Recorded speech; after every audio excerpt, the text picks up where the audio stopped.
Fala concurseiro, meu nome é GB e você está no canal TI Sem Segredo. Nós vamos dar início aqui a uma série de vídeos resolvendo questões de TI da Polícia Federal. O foco vai ser uma preparação total aí para você que quer fazer o concurso da Polícia Federal, agente, escrivão, papiloscopista e quer se preparar para a disciplina de TI. Então acompanhe essa série aqui. Nós vamos resolver 100 questões da Polícia Federal, vamos fazer uma revisão geral de todos esses conteúdos e poder dar uma amplitude para quem está precisando aí fazer o concurso da Polícia Federal.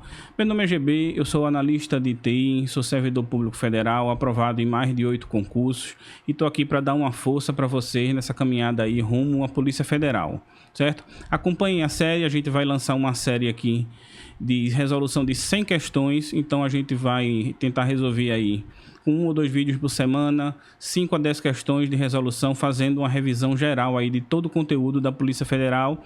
Eu já fiz um vídeo falando um pouco sobre o edital da Polícia Federal de 2021 e agora a gente vai retomar aí essa série falando um pouco sobre os assuntos que foram mais cobrados na prova, resolvendo as questões, vendo como é que a banca aborda esse tipo de questão. Então você que não é formado da área de TI, acompanha aqui o canal, porque a ideia do canal é simplificar a disciplina de TI para você que não tem formação na área de TI e conseguir aí sua aprovação.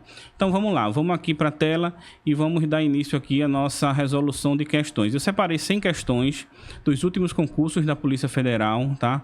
Então, o mais recente agora é 2021 e outros concursos mais antigos. Então, a gente vai fazer um apanhado geral, fazer uma boa revisão aqui e com isso a gente vai conseguir avançar bem nosso conteúdo de TI, tá? Se você tiver alguma dúvida, alguma sugestão, deixa aí nos comentários que a gente vai tentar responder aí para você. E acompanhe a série inteira. Não esquece de se inscrever, de deixar aí o seu like, de apoiar a gente aqui comentando alguma coisa que a gente vai ficar muito feliz aí em responder vocês, tá certo? Então vamos lá, vamos seguir aqui para a tela e vamos dar início aqui à nossa resolução de questão aqui da série resolvendo 100 questões de TI para a Polícia Federal. Vamos lá. Bora lá, sem mais delongas, aqui a primeira questão da Polícia Federal que caiu aqui no concurso de 2021. Então vamos lá. Julgue o item a seguir a respeito dos conceitos de API. Então, API é um padrão XML. Então, ele está dizendo aqui que API é um padrão XML usado para desenvolver interfaces de aplicativos em dispositivos computacionais em servidores HTTP e HTTPS. Vamos lá. O Sebrasp aqui fez uma salada de frutas aqui com os conceitos de API, tá? Então, de fato, várias dessas palavras aqui, elas se encontram, sim, no conceito de API, mas não necessariamente esse daqui é o conceito de API, tá? O gabarito dessa questão é o gabarito errado, porque na verdade API não é um padrão XML usado para desenvolver interfaces em dispositivos computacionais. Na verdade, uma API nada mais é do que um serviço intermediário que vai fazer a conexão entre sistemas heterogêneos. Então imagine que eu tenho aqui um sistema web, tá? Esse sistema aqui funciona na web e esse sistema ele não tem um banco de dados completamente acoplado aqui, mas ele precisa fazer acesso a dados e esses dados estão armazenados em um outro servidor aqui que possui acesso ao banco de dados. Então, a API nada mais é do que a interface que faz a conexão entre esse sistema e esse banco de dados. Atualmente, a gente tem usado muitas APIs web e aqui a gente consegue subentender que ele quer falar de uma API web porque a gente tem vários outros tipos de API, tá? Que conectam sistemas, que conectam outros serviços e até hardware mesmo. Mas nesse caso aqui, como ele fala do protocolo HTTP e HTTPS, a gente aqui consegue pressupor que ele está falando de uma API web. Então, o que é que acontece aqui nessa API web? Por que que o Sebrasp fez a salada de frutas? A gente tem um padrão de API chamado SOAP, né? Que usa como marcador XML. Então, esse tipo de API aqui, web, ele usa o padrão XML para trafegar dados pela internet. Então, toda vez que um sistema faz uma chamada para uma API SOAP, ele recebe uma resposta desse servidor no formato XML. Outras APIs já também muito utilizadas, a API REST, por exemplo, elas usam o padrão JSON. Então, API REST usa como padrão a transferência de dados através de arquivos ou objetos JSON. JSON é um padrão de objeto JavaScript que é muito leve e trafega na internet com muita facilidade, então é muito comum o uso desse tipo de padrão. Então, a gente pode usar APIs REST, APIs SOAP, a gente pode usar o XML, pode usar JSON para trafegar, mas, no final das contas, uma API não serve para desenvolver aplicativos em dispositivos computacionais e tal. Então, a API serve aqui como um meio de campo, né, proporcionando a interação entre sistemas heterogêneos, ou dois sistemas, ou um usuário e um sistema. Então, uma vez que eu não tenho banco de dados aqui nesse sistema, eu posso aqui fazer uma API que faz a conexão entre o meu banco de dados e o meu sistema, certo? Então, gabarito errado aí, o Sebrasp só fez uma salada de frutas aí, com várias palavras que compõem aí o conceito de API, tá? Então, questão número 2, Sebrasp também, Polícia Federal 2021. Então, a gente tem aqui, ó, com referência aos conceitos de banco de dados relacionais, vamos jogar o item aqui subsequente. E aí ele fala aqui, ó, linguagem SQL. Na linguagem SQL, a sublinguagem DTL, Data Transaction Language, são comandos responsáveis por gerenciar, tá? Gerenciar diferentes transações ocorridas em um banco de dados. É exatamente isso que funciona, tá? Então, a gente tem a linguagem SQL, que tem um conjunto de subdivisões e uma delas é o DTL. O DTL é uma sublinguagem do SQL que trata exatamente do gerenciamento das transações. Então, para que um comando SQL ele seja efetivado no banco de dados e tenha os seus dados armazenados de forma persistente, a linguagem DTL precisa verificar se todas as restrições que estão impostas naquela tabela do banco de dados, elas foram respeitadas.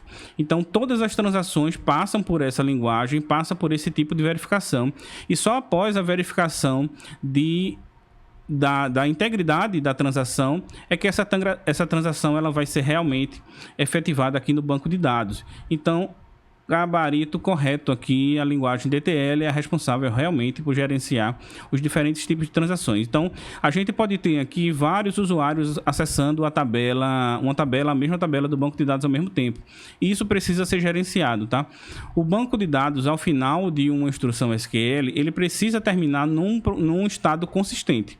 Então, a gente não pode ter um estado inconsistente no banco de dados. Se eu definir aqui que uma determinada coluna no banco de dados, ela precisa armazenar um tipo numérico, tipo inteiro, então a linguagem DTL vai verificar se o que está entrando para essa coluna ela é realmente um tipo de dado inteiro. Então, se isso não for respeitado, se esse tipo de restrição, que a gente chama de restrição de domínio, não for respeitado, essa transação ela vai gerar um erro e toda a instrução SQL vai precisar ser desfeita e ela não vai poder ser concluída. Então, a partir do momento que eu tenho a análise de toda a transação e que tudo corre exatamente como precisa, respeitando todas as restrições de integridade do banco de dados, eu efetuo essa transação e aí a linguagem vai emitir um comando chamado commit, que confirma essa transação e a transação vai ser efetivada e vai ser salva de fato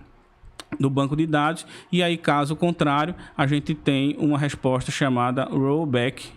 Então, rollback vai dizer que se algum tipo de restrição ele for violado, a gente precisa de fazer toda a transação e aquilo ali não vai ficar efetivamente salvo no banco de dados, tá certo?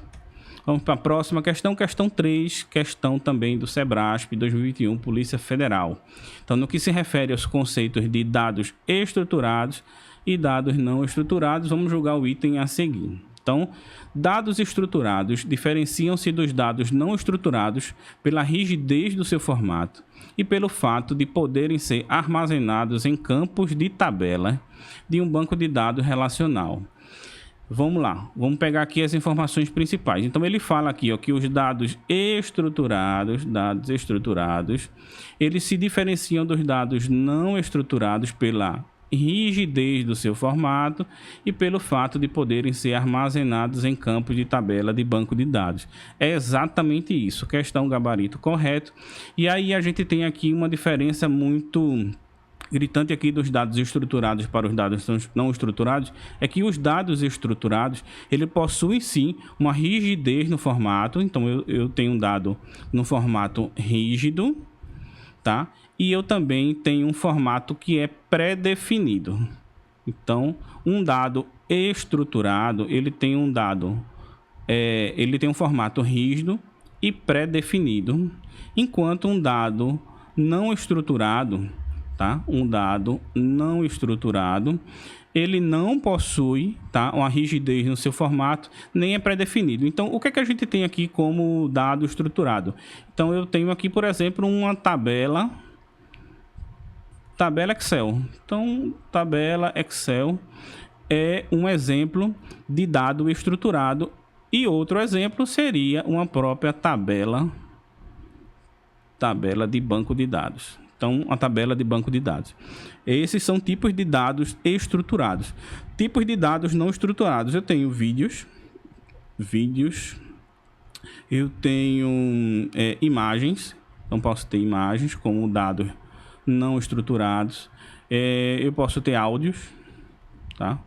Como dados não estruturados, e eles são completamente diferentes, tá? Aqui é uma diferença muito significativa. Então, a gente precisa lembrar que um dado estruturado, toda vez que a gente tentar lembrar de dado estruturado, a gente lembra dessa estrutura aqui de tabela do Excel. Então, é aquele formato pré-definido, rígido, com linhas e colunas. Não necessariamente um dado estruturado vai ter linhas e colunas, mas o que eu quero trazer é o exemplo dessa tabela de Excel, que a gente vai ter aquele formato lá. Então, toda tabela de Excel vai ter aquele formato com linhas, colunas, células, e tudo aquilo ali vai representar a rigidez do tipo do dado. Então, uma tabela não vai ser diferente da outra tabela aí no Excel, assim como são muito parecidas também as tabelas no banco de dados, que também são formadas por linhas e colunas, e os dados armazenados nessas linhas, tá? E nessas colunas. E já os dados não estruturados, não. A gente tem aí vídeos, imagens e áudio que não tem nenhum tipo de formato pré-definido ou rígido. No meio do caminho aqui, a gente pode ter os dados semi-estruturados. Esses dados semi-estruturados, eles não têm uma rigidez como os dados estruturados e também não são completamente abertos como os dados não estruturados, tá? Então, eles têm um escopo mais ou menos pré-definido, um formato pré-definido, mas eles têm uma liberdade muito maior de mudança, tá? E aí, como dado semi-estruturado, a gente pode citar aqui o XML, que a gente viu lá na primeira questão, e o próprio JSON, que a gente também viu lá na primeira questão. Então, a gente tenta ficar aqui com a ideia de que um dado estruturado aproxima-se dessa ideia aqui de tabela do banco de dados. Os principais dados estruturados, que são muito citados aqui, são realmente o JSON e o XML. E dados não estruturados, a gente fica aqui com isso aqui, vídeos, imagens e áudios na cabeça, porque são dados que não respeitam um tipo de formato pré-definido, certo? Vamos lá para a próxima questão. Então, gabarito correto. Esses dois dados realmente são diferenciados por esses aspectos apontados aí na questão. Então, vamos lá. Considerando os conceitos de chaves e relacionamentos, vamos julgar o item a seguir. Então, ele fala aqui, ó, uma hiperchave é uma tupla que permite recuperar uma relação de uma tabela. Então, vamos lá. Vamos tentar destrinchar isso daqui. Mais uma vez, isso daqui não passa de uma salada de frutas aqui, de palavras que o Sebrasp faz, né? Já adiantando aqui, esse gabarito aqui é um gabarito errado, tá? Em bancos de dados, a gente tem o conceito de chave, tem o conceito de tupla, tem o conceito de relação, tem o conceito aqui de tabela, mas a gente não tem esse conceito aqui de hiperchave, tá? Hiperchave é um conceito que não existe no banco de dados, muito menos essa relação todinha que se estabelece aqui nessa questão, ela é verdade. Então, vamos tentar destrinchar cada termo desse aqui. Ele citou aqui hiperchave. Hiperchave é um conceito que não existe. A gente tem o conceito de superchave, tá? A gente tem superchave, a gente tem a chave primária, a gente tem chaves estrangeiras, a gente também tem o conceito de chave candidata, mas a gente não tem esse conceito de hiperchave. O conceito que mais se aproxima seria esse conceito de superchave. Então vamos lá. Numa tabela de um banco de dados, a gente tem várias colunas, tá? E essas colunas, elas representam atributos dessa minha tabela, tá? Então, uma superchave nada mais é do que uma combinação de atributos que me permite identificar cada linha desse banco de dados como única, tá? Então eu tenho aqui, quando eu junto esse atributo com esse, e aí esses três valores em conjuntos, eles sempre vão apontar para uma linha específica dessa tabela, né? Por isso que a gente chama de superchave, que é uma chave aqui composta por mais de um atributo que permite a gente identificar cada linha de uma tabela como única. Esse é um conceito também que é parecido com o conceito de chave primária, só que a chave primária seria um atributo desse que me permite identificar cada linha dessa tabela como única. E como é que isso aqui funciona? Imagine que isso aqui é um cadastro de pessoas de um sistema qualquer, tá? Então, o que é que pode ser para mim uma chave primária? Uma chave primária pode ser para mim um CPF. Então, cada indivíduo tem um CPF único e se eu procurar no banco de dados por esse CPF, é para esse banco de dados me retornar apenas uma linha, né? Porque duas pessoas não podem ter o mesmo CPF. Então, a chave primária me permite recuperar uma linha de forma inequívoca aqui no banco de dados, assim como uma superchave, que é uma combinação de vários atributos, também vai me permitir recuperar uma linha desse banco de dados, tá? Então, vamos lá. Vamos pegar esse conceito aqui também que ele falou de relação. Em banco de dados, a gente chama, vou dizer assim, que oficialmente uma tabela de relação. Então, relação é o nome oficial da tabela, de uma tabela, tá? Então, a gente chama isso vulgarmente como tabela, mas as tabelas em banco de dados têm como conceito oficial aqui a relação. Então, isso aqui não faz sentido, tá? E cada linha que está armazenada do banco de dados, ela armazena, vamos dizer que ela armazena aqui um registro sobre um fato, um acontecimento ou uma pessoa. Vamos pegar o exemplo aqui de uma pessoa. Então, cada linha desse banco de dados está armazenando os dados de uma pessoa. Então, eu tenho o nome, eu tenho o CPF, eu tenho a idade, eu tenho o telefone, etc, etc, tá? E cada linha dessa tabela é chamada de tupla. Então, eu não tenho como dizer que uma hiperchave é uma tupla, porque uma hiperchave não existe. E se fosse superchave, também não seria uma tupla. Seria um conjunto de atributos, né, que nos permitiriam recuperar uma tupla. E aí sim, tá? Então, eu posso dizer que aqui é uma superchave, que é o quê? É um conjunto de atributos que nos permitiriam recuperar uma tupla, tá, de uma tabela ou relação. E aí sim o texto dessa questão se aproximaria aqui do correto. Então, gabarito errado. E aí a gente pode ver aqui que foi uma forma de tentar confundir aqui o candidato, né, misturando várias palavras que são comuns ao conceito aqui, né, do que ele está querendo usar, mas escrita de uma forma completamente embaralhada. Vamos lá para a quinta questão. Então, quinta questão também do concurso de 2021. Julguem o item a seguir relativo aos conceitos de base de dados, documentação e prototipação. Então, em um sistema gerenciado de banco de dados, as restrições de integridade, vamos marcar aqui, restrições de integridade, garantem que os dados possam ser armazenados, consultados e utilizados com confiabilidade. Gabarito correto, tá? As restrições de integridade são restrições impostas ou regras que a gente impõe, tá, para poder armazenar ou recuperar os dados. Então, eu posso dizer o seguinte: posso dizer que eu tenho aqui uma tabela, tá? E essa tabela aqui, eu vou colocar aqui 3 colunas, tá? E essa primeira coluna é a coluna nome. Deixa eu voltar aqui um pouquinho. Coluna nome, tá? Essa aqui é a coluna idade. Essa aqui é uma terceira coluna qualquer. Então, uma das restrições de integridade que eu posso ter aqui, por exemplo, é dizer que nessa coluna nome, a gente só vai aceitar caracteres e não vai aceitar números, né? Afinal de contas, os nomes da gente não deveriam, né, conter números. Então, essa é uma restrição de integridade. Eu posso colocar outro tipo de restrição aqui, que é o seguinte: o nome do usuário não pode vir vazio ou, como a gente chama, null, né? Com ausência de valor. Então, eu posso dizer também que essa é uma restrição aqui para essa minha coluna, tá? Ela não pode vir vazia. Eu posso atribuir uma restrição para dizer que a quantidade máxima de caracteres para um determinado nome seria 255 caracteres. Então, isso aqui é um outro tipo de restrição. Então, esse conjunto de restrições aplicados a cada uma das colunas de uma tabela de banco de dados, eles sim garantem que os dados vão ser armazenados, consultados e utilizados com confiabilidade. Por quê? Porque imagine aqui que eu tenho uma coluna CPF.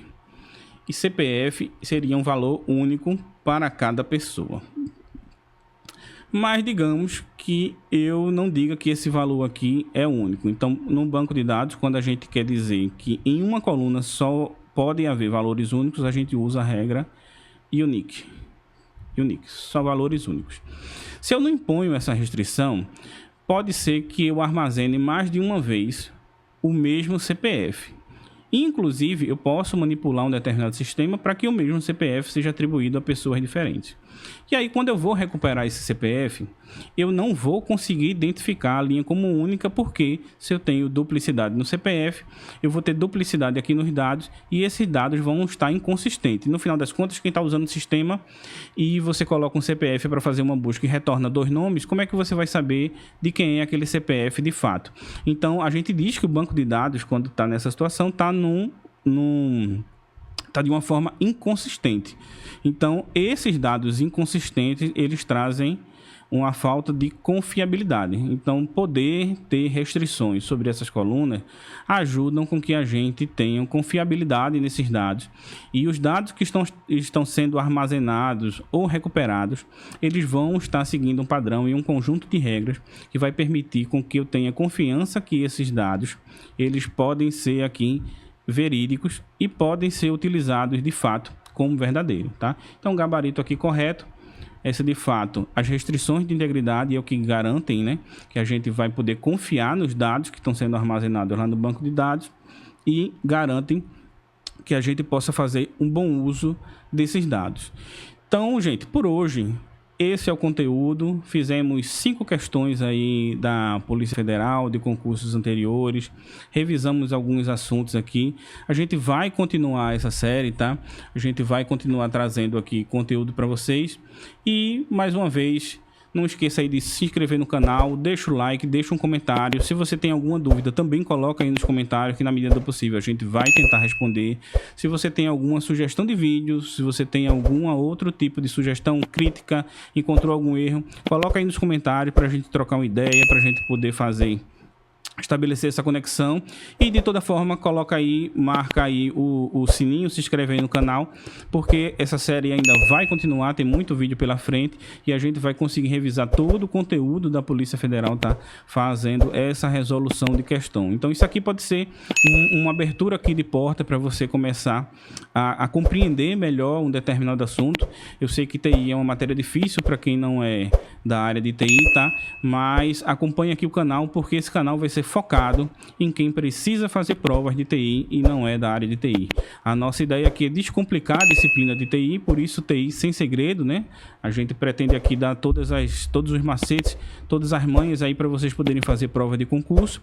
E fica aí a dica para vocês. Acompanhem aí essa série e a gente se vê aí no próximo vídeo. Até mais, concurseiro, bons estudos!